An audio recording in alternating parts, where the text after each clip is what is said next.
இப்போது fees pay பண்ணி முடித்ததுக்கப்புறம் சப்போஸ் ஃபீஸ் பே ஆகலை, அமௌண்ட் டெபிட் ஆகிடுச்சு அப்படின்னு சொன்னால் ஏற்கனவே உங்களுக்கு டிரான்சாக்ஷன் ஐடின்னு ஒன்று கிடச்சிருக்கும்.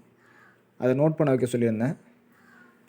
அந்த டிரான்சாக்ஷன் ஐடியை வந்து இந்த பேமெண்ட் ஸ்டேட்டஸ் அப்டேஷன் ஒரு ஆப்ஷன் லெஃப்ட்டில் இருக்குது பார்த்தீங்களா, அதை கிளிக் பண்ணிங்கன்னா ப்ரொசீட் டு அப்டேட் கொடுங்க. இதை ஃபுல்லாக வாசிச்சிருங்க. இதில் உங்களுடைய டிரான்சாக்ஷன் ஐடி அதில் அடித்து டைப் பண்ணிவிட்டு ரெக்வெஸ்ட் கொடுத்தீங்கன்னா டிரான்சாக்ஷன் சக்ஸஸ்ஃபுல் ஆயிரும். இது யாருக்கு வந்து அமௌண்ட் டெபிட் ஆகிடுச்சோ அவங்களுக்கு மட்டும்தான். அமௌண்ட் டெபிட் ஆகிடுச்சு பட் சக்ஸஸ்ஃபுல் மெசேஜ் வரல, சர்வர் எரரில் வேறு ஏதாவது ப்ராப்ளம் காமிக்கிறதுன்னு அவங்க மட்டும்தான் இதை ட்ரை பண்ணணும், எல்லாருக்கும் இல்லை.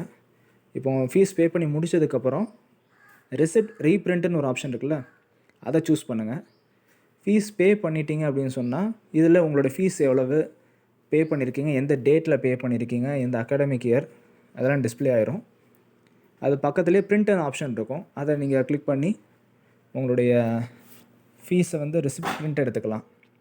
எல்லாம் முடிச்சதுக்கப்புறம் கடைசியாக லாக் அவுட் செஞ்சுருங்க. இதுதான் ஃபீஸ் பே பண்ணுறதுக்கான ப்ரொசீஜர். இதை அப்படியே ஃபாலோ பண்ணுங்கள்.